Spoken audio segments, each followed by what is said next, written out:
droop characteristics. So what is meant by droop characteristics?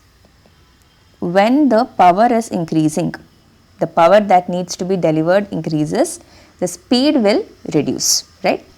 As power drawn from generator. So we are talking about the real power here, okay? As this increases, what will happen to the speed of prime mover? This is going to reduce. So this is the general characteristic of a prime mover. When power increases, the speed with which it will rotate will decrease. Now this variation, the variation between the power and speed, it is actually non-linear, okay? But we are going to use a mechanism, governor mechanism, which will ensure that this becomes linear, okay?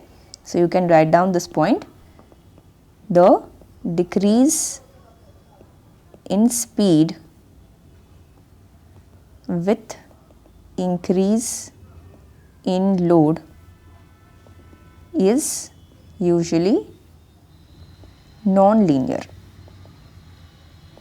but we make use of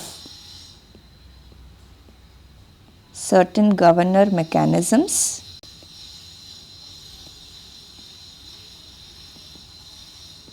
to make this decrease linear. So this is what we call as the droop characteristics. This is the droop characteristics. Okay. So if you draw the graph, you are going to have, if you take this as the speed and this is the power, then as power is increasing, the speed is going to go on reduce in a linear manner, okay? And this characteristic we call as the droop characteristic. Now what is this speed here? This is the no load speed, okay? We will write with a subscript NL. Now at rated power or the full load power, you are going to have the corresponding rated speed. So we can either write it as NR or NFL, because rated speed is the full load speed, okay? So this is speed versus power characteristic, but we know that the speed is related to the frequency.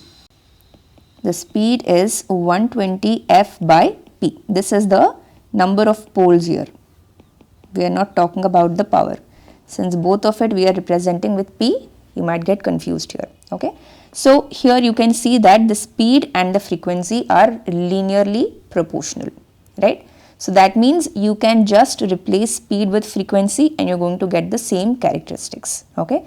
So that is how the speed and the frequency and the power is going to have a drooping characteristic, drooping relationship between them, okay? So you can draw the frequency versus power as well.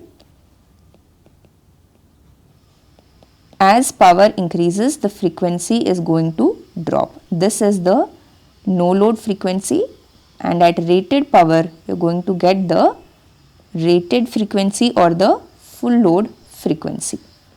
So you can write down, you are going to get this graph from this because of n being proportional to the frequency, the speed being proportional to the frequency. Now you must have seen that there is a droop characteristic that is usually mentioned, that is for a generator the percentage droop is 2% or 3%, right? So that is called as the speed droop. Speed droop is given by the no load speed minus the full load speed as a percentage of the full load speed, okay? So into 100 if you do, you are going to get the speed droop percentage, okay? So this is one mathematical relation. Another relation that is important, quite important, is from this characteristic. How can we get the relationship between the power and frequency? So this is simply a straight line, okay? So if we can get the equation of the straight line, then we will get the relationship between power and frequency, right? So how do we do that? We know that the equation of any line you can write as y is equal to mx plus c, where m is the slope and c is the y-intercept. Now what is y here? This is the frequency So F is equal to the slope into the power plus intercept. Now you can see that the y-intercept here is nothing but the no load frequency. So this is going to be FNL. So from here we can write the power is equal to the frequency of operation.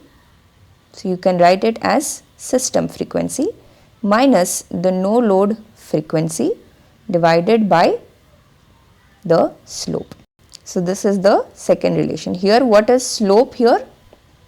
Here m is equal to slope, which is you can get from the 2 points. What are the 2 points? 0 power at no load frequency, full load power at full load frequency. Okay. So you are going to get FFL minus FNL divided by PFL. Okay. So this is how you will get the slope. You also write down this F system. Okay, because we have not mentioned it before, you will forget it later, you will get confused later. So F system is the operating frequency. Okay, because we are not only operating at full load speed. If we want at any particular power at a particular frequency, then how do we find out, right? So that is why at which frequency we want the power, that is the operating frequency. Now we have a similar relationship for the reactive power and the terminal voltage. Okay, so we have seen previously that when the lagging load is increasing, what is happening to the terminal voltage? It is going to fall. As lagging load increases, we have seen that the terminal voltage will fall. And what about UPF load increasing? As UPF load increases, what will happen to terminal voltage? It will still fall, but not as much as lagging load increase. Okay. Then what about an increase in leading load? This is going to make the terminal voltage increase. So since the power factor angle is related to the reactive power, Vt and Q are related. So eventually the characteristic, once again, this will not be a linear curve, but we can make it linear by making use of a voltage regulator. Okay. So this is the terminal voltage and this is the reactive power. So the graph is going to, the plot is going to look something like this. So you can write down this important point. The plot is usually non-linear but can be made linear using a voltage regulator, an appropriate voltage regulator. So you can see from this plot, as the reactive power is increasing, the voltage, terminal voltage is dropping, right? As lagging load is increasing, the terminal voltage is dropping. What about for leading load? As leading load increases, terminal voltage is also increasing. So that you can see here. See, if you extend here, the reactive power, it is decreasing because it has a negative value, but the magnitude is increasing. So when you say leading load is increasing, this means that the negative value of Q is increasing. So it is in this direction. So as leading load is increasing, the terminal voltage is also increasing, right? So that is what we got here.